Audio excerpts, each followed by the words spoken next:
Well, good morning, everyone. Today is May the 15th. This is MightyStream, brought to you by Hope Through Navigation. And this is our H.O.O.D recovery services. You can reach me at recoveryofhope21@gmail.com. Today, I would like to do the Just for Today NA meditation with you. Let's get right into it. I hope you're doing good. I'm just getting up and around. Arthritis is giving me a hard time, but I'm excited about what the day has. I hope it's warm today. May 15th, fear of the fourth step. As we approach this step, most of us are afraid that there's a monster inside of us that, if released, will destroy us. Basic text, page 27. Most of us are terrified to look at ourselves, to probe our insides. We're afraid that if we examine our actions and motives, we will find a bottomless black pit of selfishness and hatred. But as we take the fourth step, we find that those fears are unwarranted. We're human, just like everyone else. No more, no less.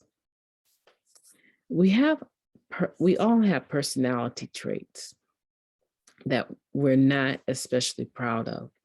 On a bad day, we may think that our faults are worse than anyone else's. We'll have moments of self-doubt. We'll question our motives. We may even question our very existence. But if we could read the minds of our fellow members, we'd find the same struggles. We're no better or worse than anyone else. We can only change what we acknowledge and understand. Rather than continuing to fear what's buried inside us, we can bring it out into the open. We'll no longer be frightened, and our recovery will flourish in the full light of self-awareness. Just for today, I fear what I don't know. I will expose my fears and allow them to vanish. That's a beautiful reading. I think the work of the fourth step is a little bit more, I don't want to say involved. It's definitely, all of the steps are involved, but I think the fourth step is that step that a lot of people try to avoid, or they try to get started on it but never finish. So they have it kind of lingering right there. The fourth step is very revealing, right? It allows you to look at your assets as well as your liabilities. This Just for Today, though, is starts out from the point of view that many of us are afraid to do the work of the fourth step because we're afraid. We know what we've done and we know what we haven't done. But what I think sometimes we don't really know that we're afraid to look at when we're doing the fourth step is the emotions behind some of the things that we've done or not done, the reasons, the exact nature. And I think a lot of times we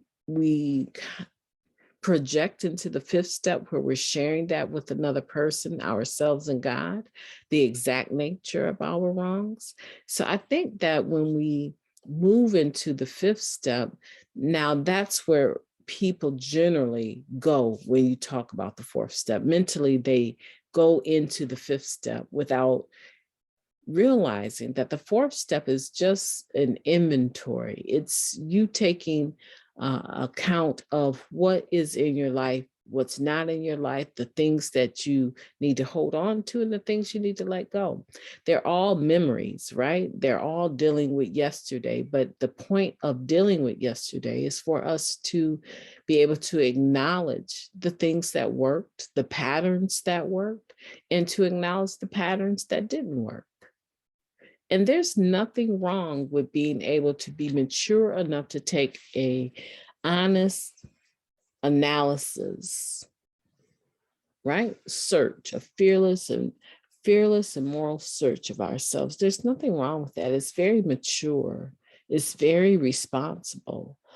for us to do that, because yesterday we read that insanity is making the same mistakes over and over and expecting different results. So if you are not able to actually see your patterns laid out before you, you might go about life haphazardly.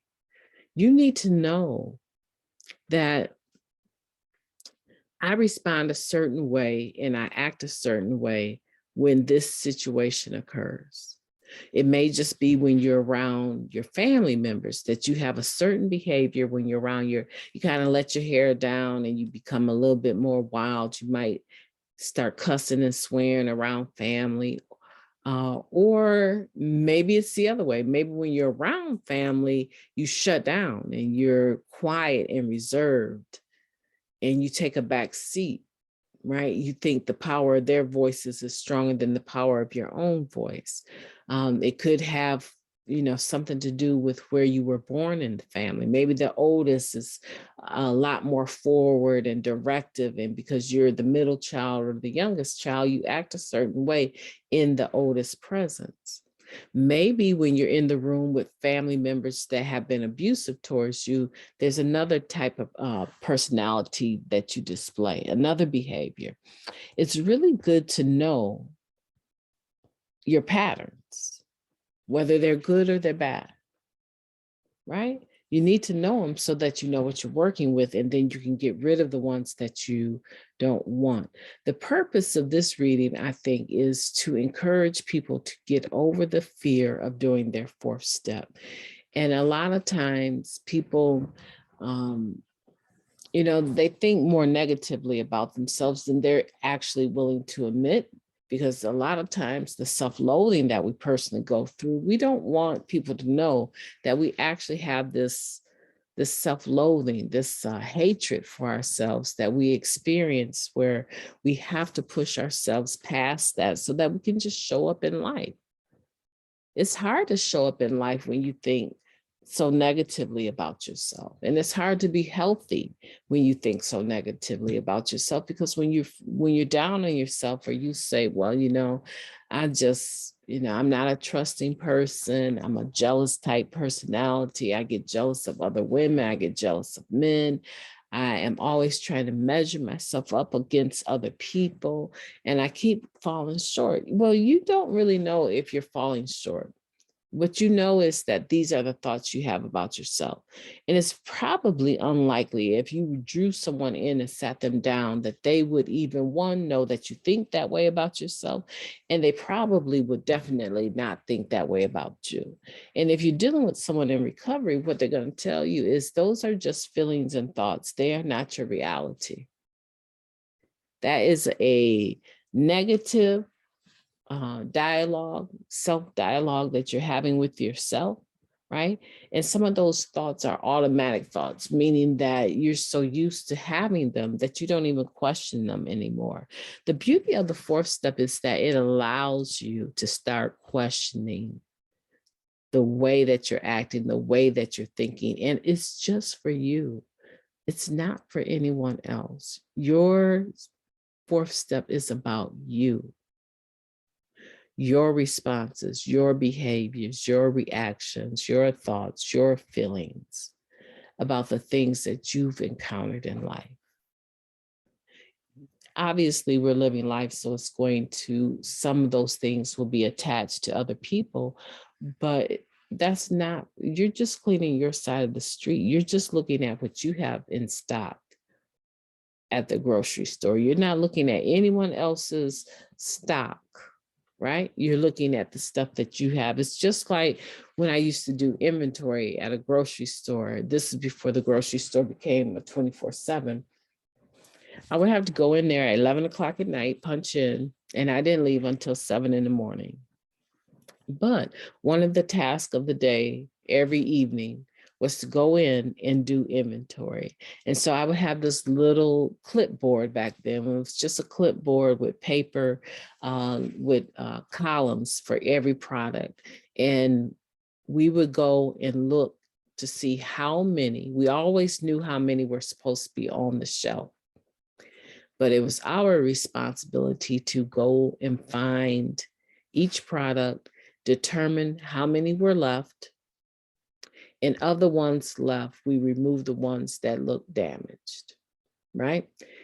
And based on that, the buyer for the store would determine which products to buy more of.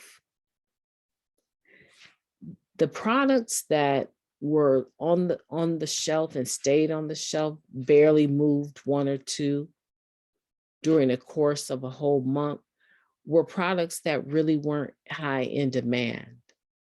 They could ship them back if they still had good dating, or they could put them on sale and clear them out and stop carrying them,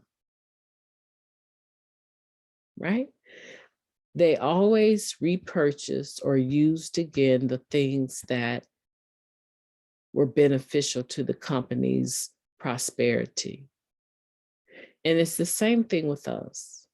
When we take an inventory of ourselves, our fourth step, and we look at all the situations we've been through in life, we are looking to see which behaviors are beneficial, which behaviors moved us further towards becoming a productive member of society, which behaviors and situations moved us more towards being